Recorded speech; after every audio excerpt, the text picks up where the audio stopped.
Hello dear students, welcome to smart knowledge. प्यारे बच्चों, आज हम जो शिक्षा निदेशालय की ओर से सैम्पल पेपर दिया गया है उसको हम डिस्कस करने वाले हैं हिंदी मीडियम में। इंग्लिश मीडियम में ऑलरेडी डिस्कस कर चुकी हूँ। तो ये पेपर जो है आपके लिए काफ़ी इंपॉर्टेंट है। कल आपका एग्ज़ाम है और उससे पहले इसमें जो भी क्वेश्चन दिए गए हैं उनको अगर आप रिवाइज करते हो तो आपके लिए काफ़ी बेनिफिशियल रहेगा। उससे एक तो आपको पेपर पैटर्न पता चलेगा कि किस तरह का पेपर आपको देखने को मिलने वाला है, और साथ ही जो सैम्पल पेपर है डीओई की तरफ से जो फॉरवर्ड किए गए हैं वो सैम्पल पेपर आपके लिए काफ़ी बेनिफिशियल है। उसमें आपको काफ़ी इंपॉर्टेंट क्वेश्चंस देखने को मिलेंगे। तो करते हैं इसको।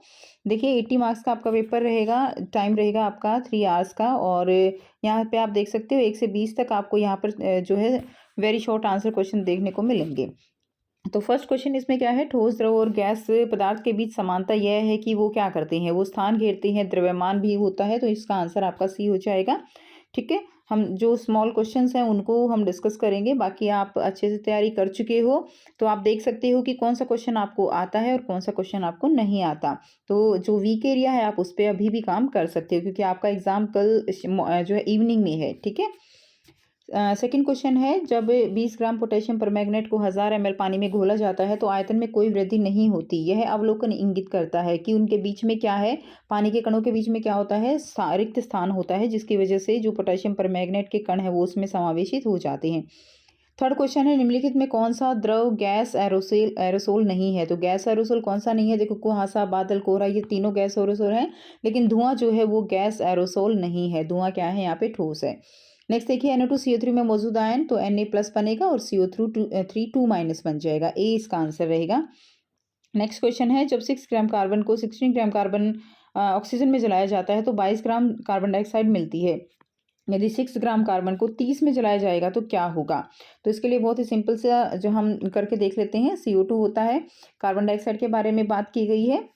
कार्बन यहाँ पे 12 है, ऑक्सीजन यहाँ पे कितना है 32 है। ठीक है, रेशो निकाल लेंगे 6:16, 3:8 की रेशो आ गई, यानी 3 ग्राम कार्बन वो 8 ग्राम ऑक्सीजन के साथ क्या करेगा, बर्न करेगा। ये फिक्स रेशो आ गई हमारी 3:8 की। अब यहाँ पे हमें कहा जा रहा है कि 6 ग्राम कार्बन है और 16 ग्राम ऑक्सीजन में जलाया जाता है तो 22 ग्राम मिलता है।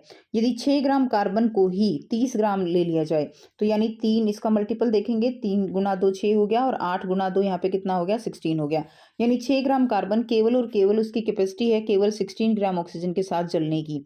उससे ज़्यादा बेशक हो तो वो नहीं जलेगा, उसको यूज़ नहीं होगा। यहाँ पे हमारा जो आंसर हो जाएगा 22 ग्राम ही हो जाएगा। यानी चाहे 30 ग्राम हो चाहे 40 ग्राम हो, कितना भी दे दिया जाए, अगर कार्बन 6 ग्राम है तो वो केवल 16 ग्राम के साथ ही जलेगा और 22 ग्राम कार्बन डाइऑक्साइड ही देगा। क्लियर। नेक्स्ट, परमाणु की संरचना के बारे में निम्नलिखित में कौन सा कथन जो है वो गलत है। तो यहाँ पे आपका आंसर सी हो जाएगा। केवल फर्स्ट जो है वो गलत है, यहाँ पे बाकी ठीक है। नेक्स्ट देखिए, क्वेश्चन नंबर 7 है, किसी तत्व के परमाणु के M कोश में कोश में 3 संयोजकता इलेक्ट्रॉन है, इस तत्व की परमाणु संख्या क्या होगी। M कोश है तो KLM, M में 3 है तो ऑब्वियसली ये 2 फुलफिल होंगे तो 13 जो है हो जाएगी। आंसर आपका डी रहेगा 13। उसके बाद नेक्स्ट देखिए, यहाँ पे दिया गया है क्वेश्चन नंबर 8 है, राइबोसोम की भूमिका क्या है। तो बच्चों राइबोसोम प्रोटीन संश्लेषण करता है, प्रोटीन फैक्ट्री कहलाता है। कमल का तना किसकी उपस्थिति के कारण पानी में तैरता है, तो एरनकाइमा के कारण। कौन सा ग्राफ किसी वस्तु की एक समान गति को दर्शाता है। ए जो है एक समान गति को दर्शाता है। देखिए डिस्टेंस और टाइम के बीच में ग्राफ है, दूरी और समय के, तो ये वाला ग्राफ आ जाएगा एक समान गति के लिए। नेक्स्ट देखिए, ये रेस्ट के लिए है, ये किसके लिए है, ये रेस्ट के लिए है। ये एक समान गति को नहीं दर्शाता, ये असमान गति को दर्शाता है। नेक्स्ट देखिए, क्वेश्चन नंबर 11 है, यदि कोई वस्तु t समय में s दूरी तय करती है तो गति कितनी होगी। गति के लिए फॉर्मूला होता है दूरी बटे समय का। एक लड़का चलती ट्रेन से सिक्का उछालता पीछे गिर जाता है, इसका मतलब है कि ट्रेन जो है त्वरित गति से चल रही है। ये आंसर हो जाएगा। वस्तु जिसमें तुलनात्मक रूप में सबसे कम जड़त्व है, तो जिसका मास कम होगा, जिसका द्रव्यमान कम होगा, उसी में जड़त्व कम होगा, तो थर्मोकोल का जो यहाँ पे कम होता है। गुरुत्वाकर्षण के कारण त्वरण का मान जो है किस पर अधिक होता है, ध्रुवों पर अधिक होता है। हमेशा गुरुत्वाकर्षण का मान ध्रुवों पर अधिक होता है। ठीक है, विषुवत वृत्त पर कम होता है, क्योंकि दूरी बढ़ जाती है ना बेटा। आप तो आपको सारे कॉन्सेप्ट क्लियर होंगे तो आप फटाफट इसके आंसर लगा सकते हो। नेक्स्ट देखिए, क्वेश्चन नंबर 15 है, परमाणु से प्राप्त ऊर्जा जिसका उपयोग बिजली संयंत्रों को चलाने में किया जाता है। परमाणु से प्राप्त ऊर्जा का उपयोग जो है नाभिकीय प्राप्त ऊर्जा, तो कौन सी ऊर्जा मिलती है परमाणु से, नाभिकीय ऊर्जा। संपीड़ित स्प्रिंग में कौन सी ऊर्जा होती है, स्थितिज ऊर्जा। बी इसका आंसर हो जाएगा। क्लियर है। नेक्स्ट देखिए, नेक्स्ट क्वेश्चन है यहाँ पे प्रश्न संख्या 17 से 20 दिया गया है, तो यह अभिकथन दिया गया है और कारण दिया गया है। आई होप आप सारे बच्चे इन सभी इस तरह के क्वेश्चन से फेमिलियर हो। तो अभिकथन और कारण में हमें इन चार में से कोई एक उत्तर देना होता है। ये आपके 17, 18, 19, 20 चार क्वेश्चन आपको अभिकथन और कारण के देखने के मिलेंगे, यानी 1 1 मार्क के ही रहेंगे। तो अभिकथन दिया गया है जल की परमाणुकता जो है वो कितनी है, 3 है। तो बिल्कुल 3 है, 2 हाइड्रोजन है और 1 ऑक्सीजन है। परमाणुकता एक अणु का निर्माण करने वाले परमाणुओं की संख्या है। बिल्कुल ठीक एक्सप्लेनेशन है, आंसर ए हो जाएगा। अब कुछ बच्चों को कंफ्यूजन होती है कि आंसर ए का क्या मतलब है। यहाँ पे आंसर ए का मतलब ये है बच्चों, ए और आर दोनों सत्य हैं। तो हमने देखा दोनों ही सत्य हैं और आर ए का सही स्पष्टीकरण दे रहा है, यानी जो अभी ये अभिकथन कहा गया है इसका ये बिल्कुल सही कारण है। तो हमारा आंसर ए हो जाता है। नहीं ठीक होता कारण तो बी हो जाता है। अगर ए सत्य है आर गलत है तो सी, और ए गलत है आर सत्य है तो डी हो जाता है। तो 17वें का आंसर हमारा क्या हो जाएगा, ए हो जाएगा। नेक्स्ट है अभिकथन दिया गया है जाइलम एक संवन ऊतक है। ठीक है, बिल्कुल संवन ऊतक है ये, इसको संवन बंडल का ही एक जो है ये भाग पार्ट है। नेक्स्ट देखिए, पौधे में खनिज और पानी का परिवहन जाइलम के द्वारा होता है। बिल्कुल ठीक है, ये आंसर हो जाएगा। नेक्स्ट, दुर्घटनाओं को रोकने के लिए सुरक्षा बेल्ट पहने जाते हैं। बिल्कुल पहने जाते हैं। तो क्यों पहने जाते हैं, कारण देखते हैं। सुरक्षा बेल्ट हमारे शरीर पर एक बल लगाते हैं जो हमें आगे बढ़ने की गति को धीमा कर देते हैं। ये भी बिल्कुल ठीक है। तो आप जब अभिकथन करो तो उसमें किंतु परंतु ये सब लगा के देख लिया करो कि ऐसा बोल रहा है तो क्यों बोल रहा है। अगर आपको नेक्स्ट लाइन में उस क्यों का कारण मिलता है तो इसका मतलब वो कारण ठीक होता है। ठीक है। उसके बाद नेक्स्ट देखिए, अभिकथन है सोयाबीन एक खरीफ फसल है। बिल्कुल ठीक बात है भाई। ये जो खरीफ फसल होती है वो कब बोई जाती है, बारिश के दिनों में। तो वर्षा ऋतु में उगाई जाने वाली फसल रबी कहलाती है। तो ये तो गलत हो गया, तो इसका आंसर सी हो जाएगा। नेक्स्ट देखिए बच्चों, यहाँ से आप इन क्वेश्चंस को खुद से बना के देखेंगे। एक प्रयोग के लिए यदि आपको सोडियम हाइड्रोक्साइड का तुरंत तैयार किया गया 10% विलियन की आवश्यकता है, तो उसके पास सोडियम हाइड्रोक्साइड की क्रिस्टल है, तो 90 मिलीलीटर जल का उपयोग करके यह विलियन कैसे तैयार करेंगे। ठीक है, तो बहुत सिंपल है बच्चों, इसको आप खुद से बना के देखिएगा सारे क्वेश्चंस। कोई भी क्वेश्चन में डाउट लगे तो आप कमेंट करके पूछ सकते हो। नेक्स्ट देखिए, एक कोशिकीय बहुकोशिकीय जीव, एक कोशिकीय अमीबा पैरामीशियम लिख दोगे, बहुकोशिकीय मनुष्य है, जानवर हैं, ये पेड़ पौधे हैं, ये आ जाएगा। रक्त एक संयोजी ऊतक है, क्यों, तो बिल्कुल रक्त एक संयोजी ऊतक है क्योंकि जितने भी बॉडी के भाग हैं, ऑक्सीजन को पहुंचाना है, कार्बन डाइऑक्साइड को एक्सक्रीट आउट कराना है, तो वो सारे काम किसके द्वारा होते हैं, रक्त के द्वारा किए जाते हैं। नेक्स्ट देखिए, एक लड़का 400 ग्राम वजन की एक गेंद को जो है 10 मीटर पर सेकंड के प्रारंभिक वेग से ऊपर की ओर फेंकता है। प्रारंभिक संवेग निकालिए। संवेग क्या होता है, P = m/v। तो m दिया गया है, v दिया गया है, आप आसानी से संवेग निकाल सकते हो।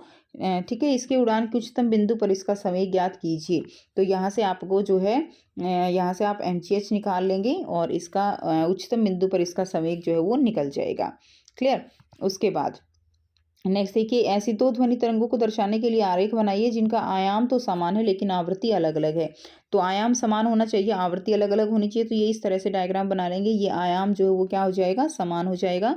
और इतना ही ऊंचाई पर आवृत्ति कैसे आवृत्ति जो है वो अलग अलग हो, तो ये आवृत्ति अलग अलग हो जाएगी। आवृत्ति क्या होती है, 1 सेकंड में दोलनों की संख्या को आवृत्ति कहते हैं। और आयाम क्या है, यहाँ पे ये जो ऊंचाई होती है, ये जो हाइट है मीन पोजीशन से, ये हाइट ये क्या कहलाती है, आयाम कहलाती है। यहाँ पे आपको बता देती हूँ बच्चों, आयाम जो है वो क्या दिखाता है, जो हमारी आवाज़ होती है वो कितनी प्रबल है, वो किससे पता लगती है, वो आयाम से पता लगती है। और आवृत्ति से हमें ध्वनि की तारत्व का पता लगता है। किसका पता लगता है, तारत्व का। ठीक है। नेक्स्ट देखिए, भारत में सिंचाई के लिए उपयोग में किए जाने वाले उपलब्ध 4 जल संसाधनों की सूची बनाइए। तो नहरी हैं, ट्यूबवेल हैं, ये सब आप इसमें लिख दोगे। पौधों में रसधानियों के क्या कार्य हैं, पौधे निम्नलिखित में रसधानियों के क्या कार्य हैं, पौधे हैं और अमीबा है। अमीबा में रसधानी से जो भी फूड जो है वो लिया जाता है, एक्सक्रीट आउट किया जाता है। ठीक है, उसमें हेल्प करता है। और पौधों में ये एक तरह से उनको रिजिडिटी देता है। ठीक है, कड़ापन देता है, दृढ़ता प्रदान करता है और संग्रहण का भी काम करता है। नेक्स्ट देखिए, किस कोशिकांग को कोशिका की आत्मघाती थैली के रूप में जाना जाता है। तो लाइसोसोम को कोशिकांग की आत्मघाती थैली के रूप में जाना जाता है। ठीक है। नेक्स्ट देखिए, 3 एपिथेलियल ऊतकों के नाम लिखिए, उनका स्थान बताइए। तो कोई भी 3 लिख दीजिए और उनका जो है कि आपको फंक्शन बता देना है। डायरेक्ट क्वेश्चन दिया गया है। नेक्स्ट देखिए, ये भी बिल्कुल उसका आपका एक्सरसाइज का क्वेश्चन दिया गया है बेटा, चैप्टर मोशन वाले चैप्टर, गति वाले चैप्टर का। तो वहाँ से आप इसको प्रैक्टिस कर सकते हैं।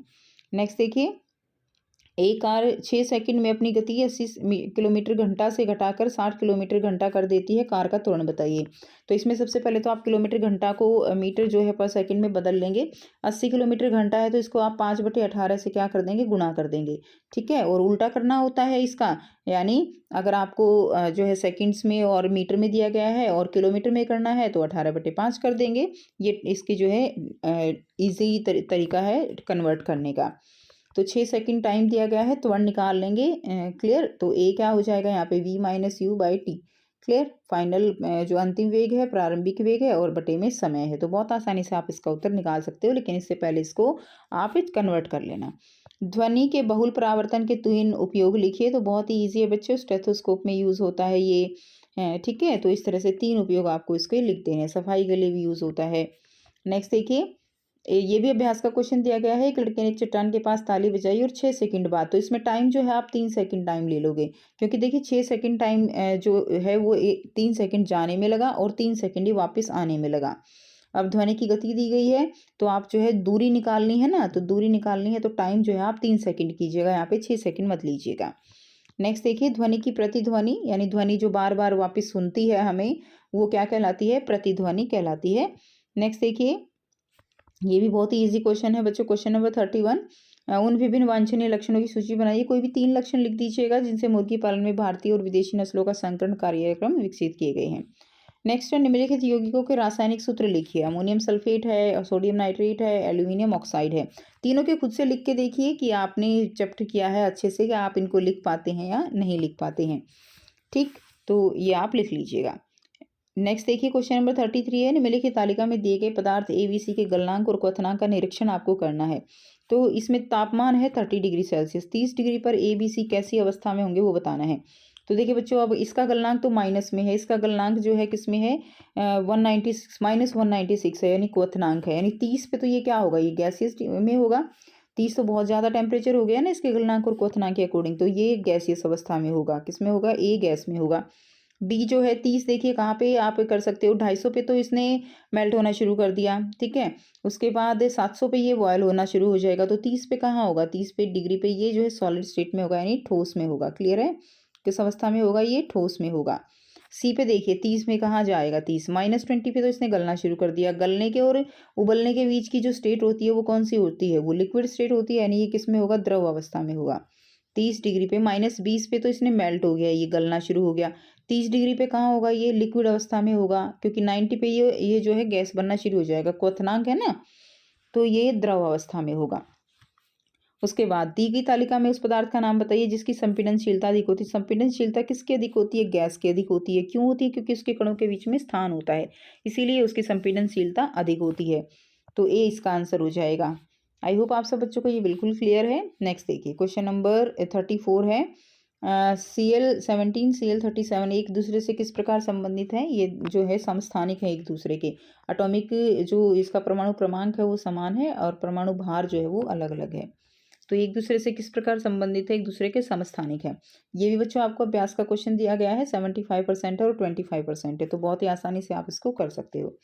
क्लोरीन का परमाणु का नामांकित संरचना का व्यवस्था का चित्र बनाओ। 17 दिया गया है ना, 2 8 7। पहली कक्ष में कितने आ जाएंगे, पहले में 2 आ जाएंगे, अगले में 8 भर दो, उससे अगले में 7 भर दो।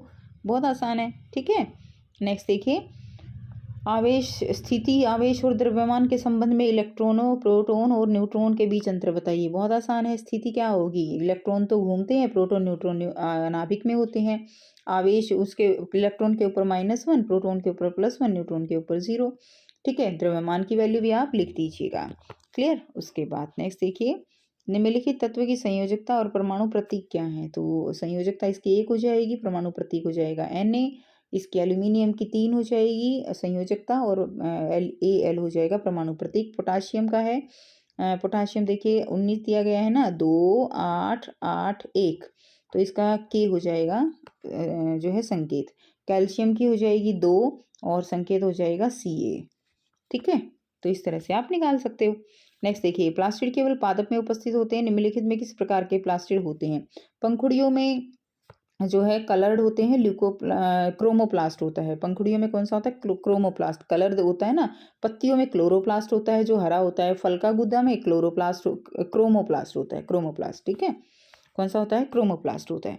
नेक्स्ट देखिए, क्या होगा यदि पौधे से क्लोरोप्लास्ट हटा दिया जाए? तो बच्चों बहुत सिंपल है, वही क्लोरोप्लास्ट हटा दिया, यानी पत्तियों से जो खाना बनाती हैं पत्तियां, उनसे जो है एक तरह से किचन से आपने क्या हटा दिया? किचन से आपने गैस हटा दी, ये मान लो।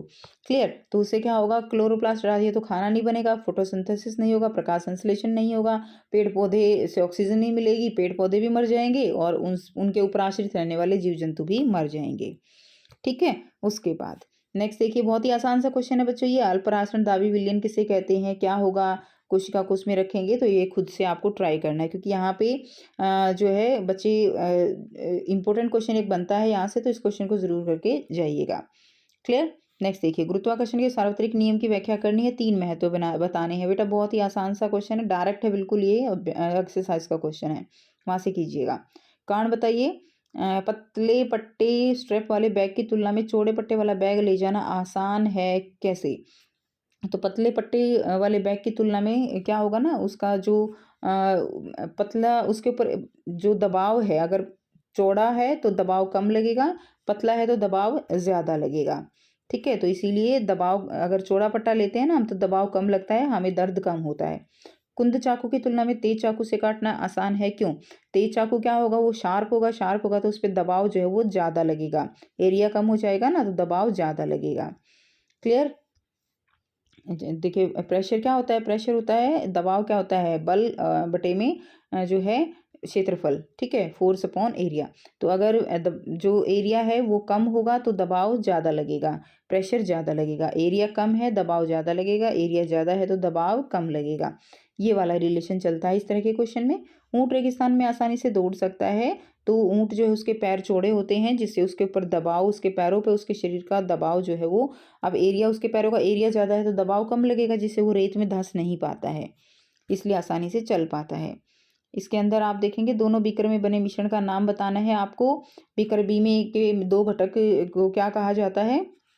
तो यहाँ पे बीकर बी जो है हमारा ये वाला है, और इसमें क्या दिखाई दे रहा है आपको? यहाँ पे टिंडल प्रभाव दिखाई दे रहा है। टिंडल प्रभाव किस में दिखाई देता है? कि जो जो कोलॉइड होते हैं, कोलॉइड, उनके अंदर दिखाई देता है। क्लियर? तो यहाँ पे मिश्रण देख लेंगे आप, इसमें पढ़ के, बहुत ही आसान सा है बच्चों। इसमें जो है विलियन बन रहा है, यहाँ पे क्या बन रहा है? विलियन बन रहा है, और एक में कोलाइड बन रहा है, कोलाइड बन रहा है। क्लियर?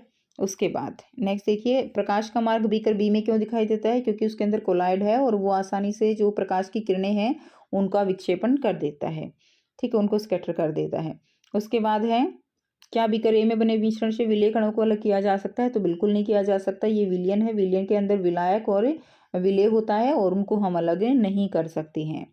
नेक्स्ट देखिए, ऊर्जा के एक रूप को दूसरे रूप में बदला जाता है, ऊर्जा संरक्षण का नियम बताना है। ऊर्जा संरक्षण का नियम क्या कहता है? ना तो ऊर्जा को बनाया जा सकता है, ना ही खत्म किया जा सकता है। उसके बाद, यदि किसी कार्य प्रणाली की यांत्रिक ऊर्जा क्या होती है? गतिज ऊर्जा और स्थितिज ऊर्जा का जोड़। गतिज ऊर्जा यानी काइनेटिक ऊर्जा, ठीक है, गतिज ऊर्जा और स्थितिज ऊर्जा का जोड़ जो है वो क्या कहलाता है? यांत्रिक ऊर्जा। जो कि कितनी है? 800 जूल है। गतिज ऊर्जा कितनी है बच्चों? यहाँ पे 389 है। तो स्थितिज ऊर्जा निकाल देंगे, 800 में से 389 घटा देंगे तो आपकी यहाँ पे क्या आ जाएगी? जो है ये स्थितिज ऊर्जा आ जाएगी। क्लियर? उसके बाद नेक्स्ट देखिए, ये न्यूमेरिकल दिया गया है, और 20 किलोग्राम द्रव्यमान की एक वस्तु को 5 मीटर की ऊंचाई से गिराया जाता है। गिराने से पहले इस वस्तु की स्थितिज ऊर्जा बताइए। तो mgh से निकाल लेंगे, m दे रखा है, h हाइट दे रखी है, g आपको पता ही होता है, तो पोटेंशियल एनर्जी यहाँ से निकाली जा सकती है mgh से। 20 गुणा 5 गुणा में 10, ये आंसर आ जाएगा। उसके बाद गिराने से पहले कारकों की सूची बनाइए जिस पर वस्तु की स्थितिज ऊर्जा निर्भर करती है। m पे करती है निर्भर, हाइट पे करती है, और उसके द्रव्यमान पे करती है। नेक्स्ट क्वेश्चन है, बैटरी से जुड़े 3 बल्ब में ऊर्जा का रूपांतरण बताइए। बहुत ही ईजी है, इसमें जो रासायनिक ऊर्जा है वो जो है प्रकाश ऊर्जा में परिवर्तित हो जाएगी। नेक्स्ट देखिए, इसमें आपको तीनों मांसपेशियां दिखाई गई हैं बच्चों। ये जो है आपकी हृदय पेशियां हैं, ये आपकी स्मूथ मसल्स हैं, और ये आपकी स्ट्रेप्ड मसल्स हैं। क्लियर? तीनों ही टाइप की मसल्स यहाँ पर दिखाई गई हैं, और आपको पहचान कर नाम लिखने हैं। कौन सी मांसपेशी ऐच्छिक और अनैच्छिक प्रकृति की है ये बताना है। ये हमारी ऐच्छिक होती हैं और ये दोनों हमारी अनैच्छिक हैं। मांसपेशी बी की 2 विशेषताएं, तो ये हृदय मांसपेशियां हैं, और इनकी विशेषताएं आप बहुत ही आसानी से बता सकते हो कि ये इनके पास एक से ज़्यादा न्यूक्लियस होते हैं, हृदय की पेशियाँ होती हैं। इस तरह से आप इसके बारे में लिख दोगे। बहुत इंपॉर्टेंट क्वेश्चन है, डायरेक्ट एनसीईआरटी का क्वेश्चन है, वहाँ से इसको ज़रूर एक बार दोबारा से रिवाइज़ कर लीजिए। क्योंकि आप रिवाइज़ कर चुके हो बेटा, मैं एक-एक का आंसर प्रोवाइड करूँगी वो कोई लॉजिक नहीं बनता है। आप सारा सिलेबस कर चुके होगे अब तक और उससे क्या है ना कि यहाँ से आपको ये देखना है बस कि आपको कौन-सा क्वेश्चन आपको नहीं आता है। ठीक है? और जो नहीं आता है यानी वो एरिया आपका वीक एरिया है, वहाँ पे अभी आपको और पढ़ने की ज़रूरत है, तो आप उसको अच्छे से फ़ोकस करके दोबारा पढ़िए। गति के लिए मांसपेशियाँ संयोजी ऊतक की सहायता से हड्डियों से जुड़ी होती हैं, उस मांसपेशी की और संयोजी ऊतक का नाम बताइए, ठीक है? तो ये भी जो है ईज़ी क्वेश्चन है, हड्डियों संयोजी ऊतक की सहायता से हड्डियों से जुड़ी होती हैं, तो इसमें आपका टेंडोन आ जाएगा और वो नाम आपको लिखना देना है। तो ये था बच्चों आपका कंप्लीट पेपर और काफ़ी इंपॉर्टेंट क्वेश्चन इसके अंदर दिए गए हैं। साथ ही आपने देख लिया किस तरह से किस क्वेश्चन में अथवा दिया गया है, यानी आपको इंटरनल चॉइस भी पेपर में इसी तरह से देखने को मिलेगी। ठीक है? तो आई होप आपको एक जो क्विक रिवीजन है यहाँ से वो आप को मिलेगी और आपके लिए हेल्पफुल रहेगी। मिलते हैं एक और सैंपल पेपर के साथ नेक्स्ट वीडियो में। Take care, best of luck.